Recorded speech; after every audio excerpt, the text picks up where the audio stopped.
বিসমিল্লাহির রহমানির রহিম।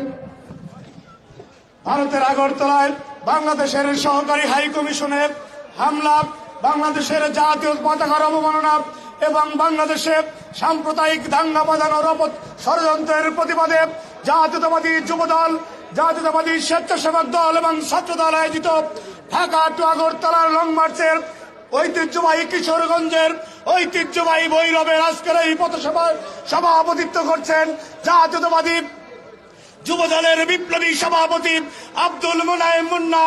প্রধান অতিথি হিসেবে উপস্থিত হয়েছেন জাতীয়তাবাদী স্বেচ্ছাসেবক দলের বিপ্লবী সভাপতি এস এম জিলানী।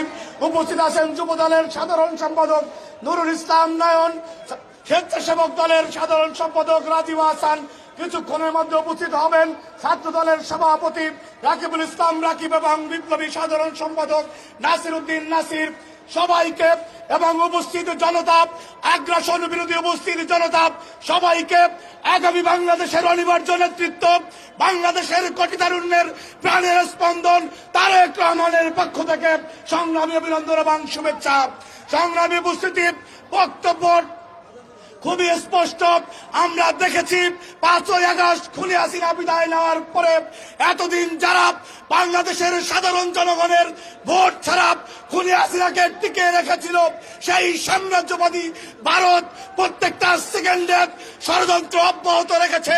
সেই ষড়যন্ত্রের অংশ হিসাবে বাংলাদেশে একটি সাম্প্রদায়িক দাঙ্গা লাগানোর জন্য এই দাবিদারিবাদ শক্তি অপচেষ্টা করে যাচ্ছে।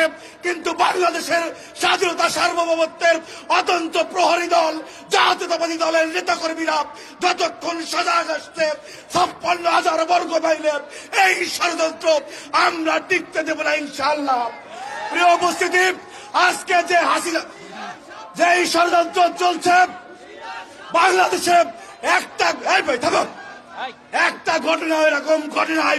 সুতরাং এই ধরনের অপচেষ্টা ভারতীয় মিডিয়া যে চালাচ্ছে, বাংলাদেশের সরকারের কাছে অনুরোধ থাকবে এই অপচেষ্টাকারী মিডিয়াগুলি বাংলাদেশে বন্ধ করে দেন। সংগ্রামী উপস্থিতি, খুনি হাসিনা পালিয়ে গিয়েছে। খুনি হাসিনাকে আমরা বিয়ে দিয়ে দেয় নেই যে বাংলাদেশকে যৌতুক দিব। সুতরাং আগামী দিনগুলোতে তারেক রহমানের নেতৃত্বে স্বাধীনতা সার্বভৌমত্বের প্রশ্নে বাংলাদেশের সাধারণ জনগণ, আমরা হিন্দু মুসলমান বৌদ্ধ খ্রিস্টান যে যেই ধর্মের হই না কেন, আমাদের একটাই পরিচয়, আমরা বাংলাদেশী, আমরা বাংলাদেশী, আমরা বাংলাদেশী। সবাইকে ধন্যবাদ। জাতীয়তাবাদী ছাত্রদল জিন্দাবাদ, তারেক রহমান জিন্দাবাদ, বাংলাদেশ জিন্দাবাদ। আসসালামু আলাইকুম।